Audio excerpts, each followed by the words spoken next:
Hello everyone, welcome to Sonal's kitchen.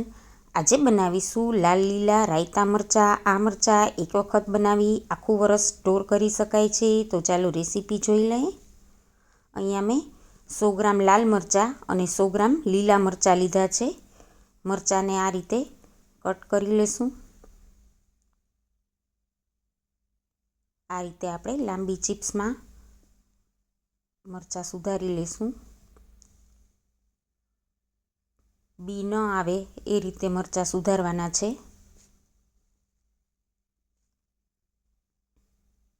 આ રીતે જ આપણે લીલા મરચાં પણ સુધારી લેશું. લીલા મરચાં જે છે એ સાવ મોરા આવે એ લીધેલા છે.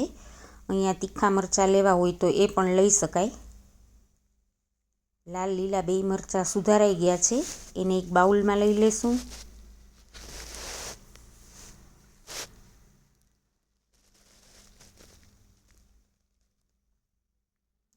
અહીંયા મેં અડધી વાટકી મેથીના કુરિયા લીધા છે, 1 વાટકી રાઈના કુરિયા, 1 ચમચી લખનવી વરિયાળી લીધી છે, જે આ રીતની ઝીણી વરિયાળી આવે છે એ, 5 ચમચી હિંગ લીધી છે, અડધી ચમચી હળદર, 1 ચમચી મીઠું અને 1 લીંબુનો રસ લેશું. લીંબુનો રસ છે એનાથી મરચાંનો સ્વાદ પણ સરસ આવશે અને લીંબુ જે છે એ પ્રિઝર્વેટિવનું કામ પણ કરશે.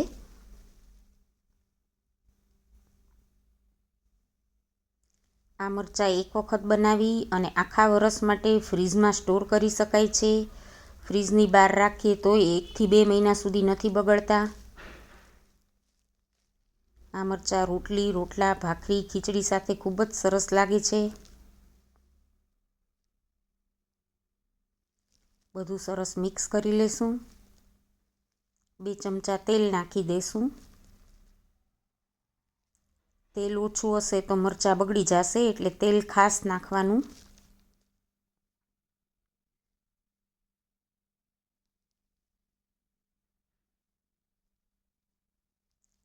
રાયતા મરચાં છે એ લંચ બોક્સમાં પણ આપી શકાય, ક્યાંય ટ્રાવેલિંગમાં લઈ જવા હોય તોય પણ લઈ જઈ શકાય.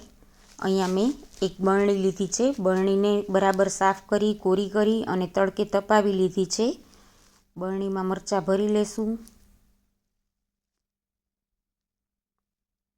તૈયાર છે રાયતા મરચાં. જરૂરથી ટ્રાય કરજો. જો તમને આ રેસીપી સારી લાગે તો લાઈક કરજો, શેર કરજો અને સબસ્ક્રાઈબ કરવાનું ભૂલતા નહીં.